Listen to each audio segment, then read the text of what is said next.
अब हम लोग मोलर डिप्रेशन कांस्टेंट केएफ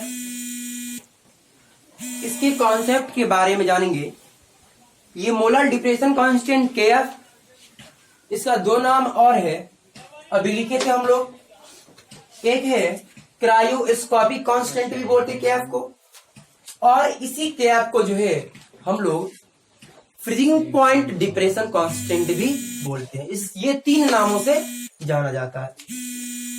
अब केएफ के बारे में हम लोग कुछ जानते हैं, इसके यूनिट के बारे में जानेंगे, फिर ये जानेंगे केएफ किस पर डिपेंड करता है, क्या है ये नहीं है।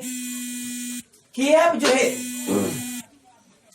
वो कैरेक्टरिस्टिक कांस्टेंट है। कैरेक्टरिस्टिक का मतलब हुआ कैरेक्टर वाला, कैरेक्टर गुण वाला। ये केएफ जो है कैरेक्टरिस्टिक कांस्टेंट है सॉल्वेंट का, कैरेक्टरिस्टिक कांस्टेंट है सॉल्वेंट का। इसका मतलब हुआ कि ये केएफ सिर्फ और सिर्फ सॉल्वेंट के कैरेक्टर पे डिपेंड करता है, सॉल्वेंट के नेचर पे डिपेंड करता है, सॉल्वेंट के अमाउंट पे डिपेंड नहीं करता। ये सॉल्यूट के अमाउंट पे डिपेंड नहीं करता है, ये सिर्फ और सिर्फ सॉल्वेंट के नेचर पे डिपेंड करेगा।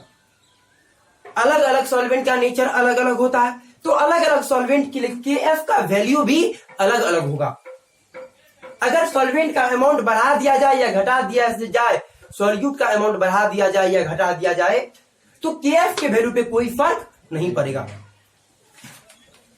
अगर मोलालिटी को बढ़ा दिया जाए या घटा दिया जाए, मोलारिटी को बढ़ा दिया जाए, घटा दिया, नॉर्मेलिटी को बढ़ा दिया जाए या घटा दिया जाए, टेम्परेचर को बढ़ा दिया जाए या घटा दिया जाए, प्रेशर को बढ़ा दिया जाए या घटा दिया जाए, केएफ के वैल्यू पे कोई फर्क नहीं पड़ेगा, क्योंकि इस सब पे डिपेंड ही नहीं करता है। ये सिर्फ सॉल्वेंट के नेचर पे डिपेंड करता है। अलग अलग सॉल्वेंट के लिए का नेचर अलग अलग होता है, तो अलग अलग सॉल्वेंट के लिए केएफ का वैल्यू क्या होगा, अलग अलग होगा। क्या आपको समझ में आया? ये कैरेक्टरिस्टिक कांस्टेंट है सिर्फ सॉल्वेंट का, अलग अलग सॉल्वेंट के लिए केएफ का वैल्यू क्या होगा, अलग अलग होगा। समझ में आया आप लोग को? तो नीचे लिखिए। अब इसका यूनिट जानते हैं। यूनिट क्या हुआ केएफ का?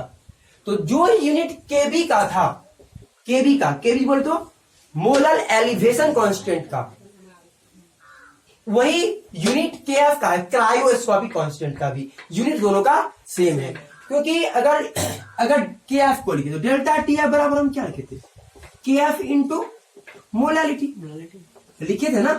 तो बोले केएफ बराबर क्या होगा, मोलालिटी पर लात मारी तो इसके नीचे जाकर गिरेगा, तो डेल्टा टीएफ डिवाइडेड बाय क्या, मोलालिटी होगा ना। और डेल्टा टीएफ क्या, तो टेम्परेचर का डिफरेंस है ना। अरे फ्रीजिंग पॉइंट तो टेम्परेचर होता है, और टेम्परेचर का घटाओ तो टेम्परेचर न होगा। 10 डिग्री सेल्सियस में से 5 डिग्री सेल्सियस घटा देंगे तो क्या 5 किलोग्राम हो जाएगा, 5 डिग्री सेल्सियस होगा। तो डिग्री सेल्सियस या फिर केल्विन होगा, तो delta TF depression in freezing point का यूनिट केल्विन होगा या डिग्री सेल्सियस। मान लीजिए केल्विन है, डिवाइडेड बाय मोलालिटी, तो मोलालिटी का यूनिट क्या होता है, मोल पर केजी ना। केजी ऊपर चला गया अपने आप, तो केल्विन किलोग्राम। अब मोल को पकड़ के लेगा जबरदस्ती, तो क्या हो जाएगा, मोल इनवर्स। समझ में आया कि नहीं? अगर टेम्परेचर को डिग्री सेल्सियस में लेंगे तो degree Celsius kilogram mole inverse. क्या समझ में आया आपको? अगर यहाँ पे मोल पर केजी को अगर स्मॉल एम से रिप्रेजेंट करते हैं आप, तो बताइए क्या लिखेंगे आप, तब kelvin molality inverse, small M molality, या डिग्री सेल्सियस में तो डिग्री सेल्सियस क्या, मोलालिटी इनवर्स, ये ना लिखेंगे आप, डिग्री सेल्सियस मोलालिटी या केल्विन मोलालिटी इनवर्स। अगेन ये चार यूनिट जो है हमेशा यूज होगा। ये केएफ का मोलर डिप्रेशन कांस्टेंट का यूनिट हो गया, इसी को क्रायोस्कोपिक कांस्टेंट भी बोलते हैं, या फिर फ्रीजिंग पॉइंट डिप्रेशन कांस्टेंट बोलते हैं। और फिर अभी आप ये भी जाने कि केएफ जो है ये कैरेक्टरिस्टिक कांस्टेंट सॉल्वेंट का, ये सिर्फ सॉल्वेंट के नेचर पे डिपेंड करेगा, सॉल्वेंट के अमाउंट पे डिपेंड नहीं करेगा, सॉल्यूट के अमाउंट पे डिपेंड नहीं करेगा। अमाउंट को बढ़ा दे या घटा दे, केएफ के वैल्यू पे कोई फर्क पड़ने वाला नहीं, जिस तरह से केबी के वैल्यू पे कोई फर्क नहीं पड़ता था। तो इसी तरह से आप लिखिए केएफ बोल तो molar depression constant is characteristic constant of the solvent that is value of KF only depends upon nature of the solvent different solvent having different solvent having different value of Kf, value of molar depression constant Kf do not depends upon temperature, pressure, molarity,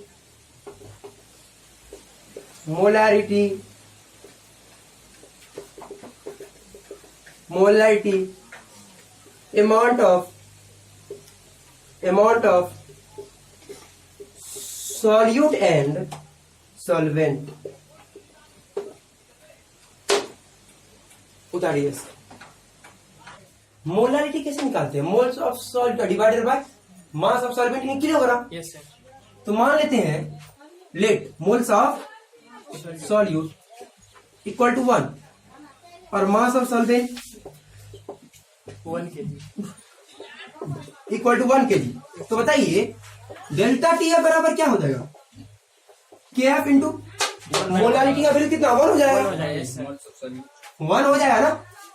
नहीं हुआ क्या? Yes sir. तो 1 से multiply करने पे कोई फर्क पड़ेगा? डेल्टा टी एफ बराबर क्या हो गया? KF। तो एक्चुअल में ये जो के एफ है मोलर डिप्रेशन कांस्टेंट, वो डेल्टा टी एफ ही होता है। के एफ क्या होता है? डेल्टा ठीक है, दोनों बराबर नहीं है क्या? डेल्टा टी एफ के एफ दोनों बराबर है, लेकिन कब? जब एक मोल सॉल्यूट कितना किलोग्राम सॉल्वेंट में रहेगा? 1 किलोग्राम। 1 kilogram solvent. समझ में आया? Yes sir. तो delta T F molar depression constant is defined as, ऐसे डिफाइन किया जाएगा as delta T F molar depression constant की तरह ही डिफाइन किया जाएगा। Yes, sir. लेकिन कब? वेन जब 1 moles of solute dissolve in, मिला रहेगा कितना किलोग्राम सॉल्वेंट में? 1 किलोग्राम ऑफ सॉल्वेंट। समझ में आया ना? Yes sir. तो चलिए उतारिए इसको। Kf is defined as delta Tf when 1 moles of solute dissolve in 1 kilogram of the solvent। तो कितना किलोग्राम सॉल्वेंट में रहेगा? 1 किलोग्राम सॉल्वेंट में। डेल्टा टी एफ के एफ की तरह डिफाइन किया जाएगा जब एक मोल सॉल्ट कितना किलोग्राम सॉल्वेंट में रहेगा? 1 किलोग्राम सॉल्वेंट में। पूरा जान लिया। डिप्रेशन इन्फ्यूजिंग पॉइंट खत्म हो गया।